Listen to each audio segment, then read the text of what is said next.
Welcome back to the Gigabyte Esports Land, and we're having a special interview here. JoRoSaR, how are you doing today, buddy?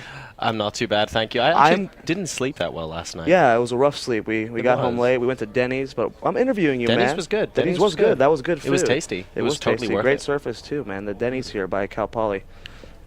Good job. But JoRoSaR, now, a lot of people who don't know you, I mean, you're a Play-M guy. You've done a lot of other things, though. You did the Best of 31 Cats, QXE. You've done a couple other events like that as well. You've done a little bit of DreamHack. For those of you who don't know, how did you get started casting?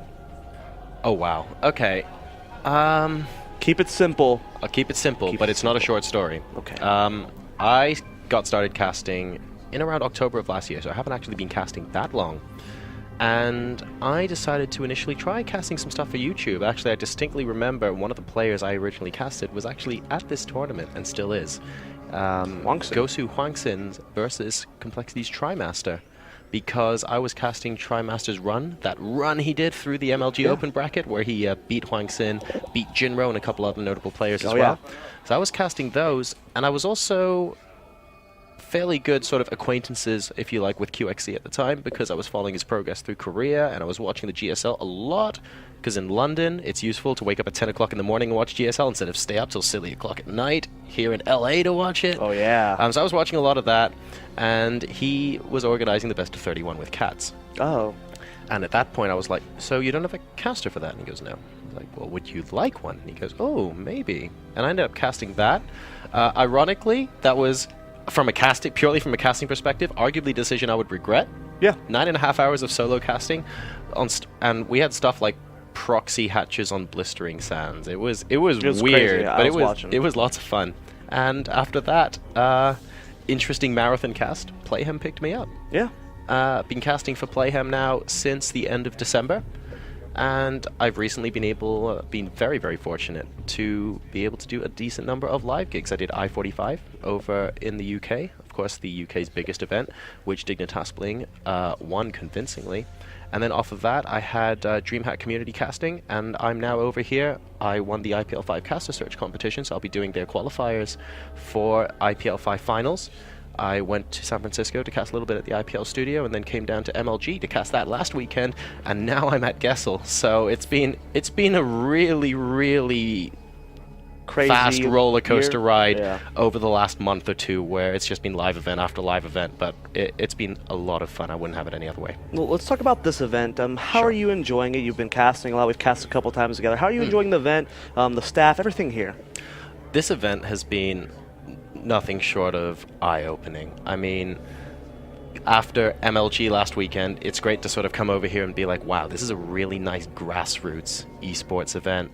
The players are all very sincere, absolutely lovely people. They're mingling with the fans. They're just sort of walking around, chilling out. The production staff are absolutely amazing. I haven't seen a team of people work this hard. They are all volunteers. Some of them slept here overnight on these couches and chairs, man. They've worked so hard to get this put together. I don't think it's ridiculous. It's so difficult watching the stream to understand what's happening right now. I have the camera in front of me. Boxes for raffle giveaways are everywhere. We see the computer boxes are over there. People are working hard over there at other desks. There's so many volunteers everywhere. Everyone so many volunteers is working so hard at this event to make sure everything runs well, and I'm so appreciative of them as well. I love the grassroots feel of this event more than anything else. It feels great. Feels great. Now, we're going to go a little bit off topic here. We're going to go into a probably more interesting topic for all of our StarCraft viewers. Uh-oh. How did you get into DDR? Someone's going to be pasting that in stream chat in 3, 2, 1. Ghost Claw's already on it, I think. But I was born and raised in Hong Kong. And there was a very big... Can't tell. No, absolutely not. I do all casting like this. It's no problem. No problem. But there's a massive arcade culture in Hong Kong. So growing up, lots of people went to arcades. There were actually huge net cafes, and we're talking like PC Bang and Korea-style net cafes. Sadly, they don't have them anymore, but there used to be like 200 to 300 computers per net cafe, and you would get some seriously good tournaments going on there back when I used to play Counter-Strike. And typically, after you finish at a net cafe, you would go to the arcade and hang out with your friends and have a good time. And back then, competitive sort of arcade gaming was really big. Like, DDR was just one of many games. You had Beat Mania, Drum Mania, Even shooting games, Time Crisis and stuff like that got really, really competitive. You want to do speed runs of that. China, and stuff man, like that. crazy. It's crazy, man. And for a while, I actually had a DDR coach who was ranked number 3 in Asia on the internet ranking on the DDR machines. This was a long time ago, guys. This was back when I was about 14. So I played DDR quite a lot, and I got pretty good. And I stopped playing, I would say, just before the last 2 years of high school. So I stopped playing when I was about 16, which is why I know a lot of the old songs, but none of the new ones.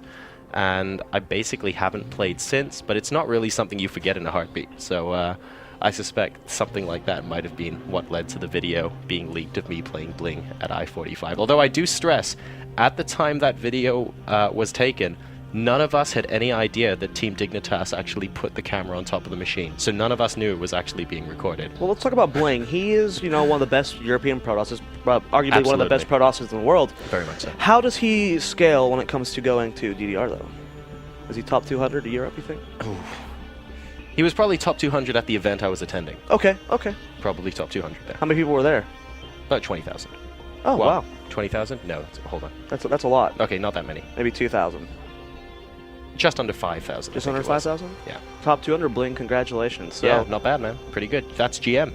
Okay. So, yeah, good stuff. All right, so let's go back to StarCraft. What race do you play, bud? I play Terran. What rank? What rank? Or what league? What league? Yeah, league. League of Legends. No, that's not game. No. Me, Copper. Copper. Wow. I've been upgraded from Plastic. Plastic. Nice. Pretty good. Nice. What's your favorite unit in the game? Oh. I would have to say... I'd have to say the Raven, actually. A little bit underused, really versatile. When you get ahead enough in a game and you can employ like really that. wacky strategies, Mass Hunter Seeker Missile, lots of fun. You don't get to do it very often, but when you do, it feels glorious. Now over here, we have the pool play opened up. You can see who our top 4 is. We do I indeed. believe Anori just beat Axlive 2-0, so he's moving on now. We have still most of the round of 16 still left, though. Yep. Who's your pick to take this tournament? Oh. And it's a hard one. My pick to take this... Well, after seeing Inori take apart Axlav in a PvP... And where he hasn't dropped a single map this entire That is something I did not know before that set as well. I had no idea. I didn't cast Inori's games yesterday, so I had no idea that he hasn't even dropped a single doing map. so well. He's been playing... Inori is my dark horse of the tournament. We haven't been hyping him up or That talking is him up. that is a good dark horse. I Yeah. actually like that. It's a surprising one, but it actually is a good dark horse. I am actually... My head says Violet. My heart says Monster or Inori. Okay. That's what I'm feeling. Okay, well, anything else you want to say to all the lovely viewers watching this lovely interview? Definitely.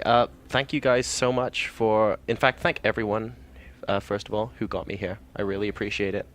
It's been a very interesting road the last 3 or 4 months, and I hope I've been able to perform for you at the events that I've been casting at. MLG was an amazing experience, and this, completely different and just as amazing as well. So I look forward to doing more of that in the future. You can follow me on Twitter. I am at JoRoSaR, which is also my Facebook fan page, and an extra shout-out as well to all the production staff here at the GESL, who have been working tirelessly. We saw some of them asleep on the couches on our way in this morning. This is how much these guys mean to the event and how much heart they have in esports. So I can't thank them enough. It's great seeing us on stage and everything, but it's all the people off camera that really make this event what it is, and I just want to give a especially heartfelt thanks to them. Well, there we go from JoRoSaR, guys.